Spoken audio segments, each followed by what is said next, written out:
घने जंगल के बीचों बीच एक विशाल बरका पेड़ था, जिसके नीचे जंगल के सभी जानवर अपनी समस्याओं और खुशियों को साझा करते थे। इस जंगल में शेर, हाथी, लोमड़ी, हिरन, बंदर, भालू, खरगोश और कई अन्य जानवर रहते थे। शेर, सिंहराज, जंगल का राजा था, लेकिन अब वह बूढ़ा हो चुका था और जंगल की देखभाल करने में असमर्थ था। इसलिए उसने फैसला किया कि अब समय आ गया है कि जंगल को नया राजा मिले। लेकिन कौन बनेगा राजा? यही सवाल सभी जानवरों के मन में था। नया राजा चुनने की चुनौती सिंहराज ने जंगल के सभी जानवरों को बड़ के पेड़ के पास इकट्ठा किया और घोषणा की, अब मैं बूढ़ा हो गया हूं और जंगल की रक्षा नहीं कर सकता। हमें एक नया राजा चुनना होगा, लेकिन राजा वही बनेगा जो सबसे योग्य होगा। सभी जानवर आपस में कानाफूसी करने लगे। हाथी बलशाली था, लोमड़ी चालाक थी, हिरन तेज दौड़ता था, भालू शक्तिशाली था और बंदर चतुर था। लेकिन सवाल यह था कि सबसे योग्य कौन था? सिंहराज ने कहा, हम एक प्रतियोगिता रखेंगे। जो इस प्रतियोगिता को पार कर लेगा, वही जंगल का नया राजा बनेगा। प्रतियोगिता के नियम। प्रतियोगिता के 3 चरण थे। 1. बुद्धिमानी की परीक्षा, जिसमें जानवरों को अपनी चतुराई साबित करनी थी। 2. साहस की परीक्षा, जिसमें उन्हें बहादुरी का परिचय देना था।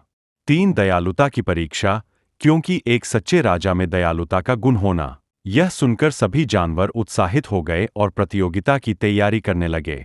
पहला चरण, बुद्धिमानी की परीक्षा। पहले चरण में जानवरों को एक मुश्किल पहेली सुलझानी थी। यह पहेली थी, एक पेड़ पर 3 पक्षी बैठे हैं। सभी जानवर सोच में पड़ गए।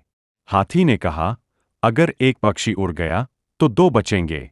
लोमड़ी ने कहा, नहीं, अगर एक पक्षी उड़ जाए तो बाकी भी डरकर उड़ जाएंगे, यानी कोई नहीं बचेगा। बंदर बोला, अगर एक उड़ गया तो बाकी भी उड़ सकते हैं, लेकिन यह जरूरी नहीं कि वे उड़े। सिंहराज मुस्कुराए और बोले, लोमड़ी का उत्तर सही है। राजा को बुद्धिमान और परिस्थिति को समझने वाला होना चाहिए। इस चरण में लोमड़ी और बंदर विजयी रहे। दूसरा चरण, साहस की परीक्षा। अब बारी थी जंगल के सबसे खतरनाक इलाके में जाने की, जहां एक गुफा थी। इस गुफा के अंदर जाना था और वहां से एक चमकता हुआ पत्थर लेकर आना था। पहले भालू गया, लेकिन गुफा में घना अंधेरा देखकर डर गया और वापस आ गया। फिर हिरन गया, लेकिन तेज दौड़ने के बावजूद अंदर जाने की हिम्मत नहीं कर सका। फिर लोमड़ी और बंदर गए। बंदर फुर्ती से पेड़ों पर उछलते हुए गुफा के अंदर चला गया और उसने चमकता हुआ पत्थर उठा लिया। लेकिन जैसे ही वह बाहर आने लगा, उसे गुफा के अंदर एक घायल चिड़िया दिखी। उसने पहले चिड़िया को उठाया और फिर पत्थर लेकर बाहर आया। लोमड़ी भी गुफा के अंदर गई, लेकिन वह बहुत डर गई और बाहर आ गई। सिंहराज ने कहा, बंदर ने साहस के साथ साथ दयालुता भी दिखाई। तीसरा चरण, दयालुता की परीक्षा। अंतिम चरण में जानवरों को अपनी दयालुता साबित करनी थी। जंगल में एक बूढ़ा कछुआ घायल पड़ा था, जिसे मदद की जरूरत थी। हाथी ने सोचा कि वह भारी है और उसे उठाने में कठिनाई होगी।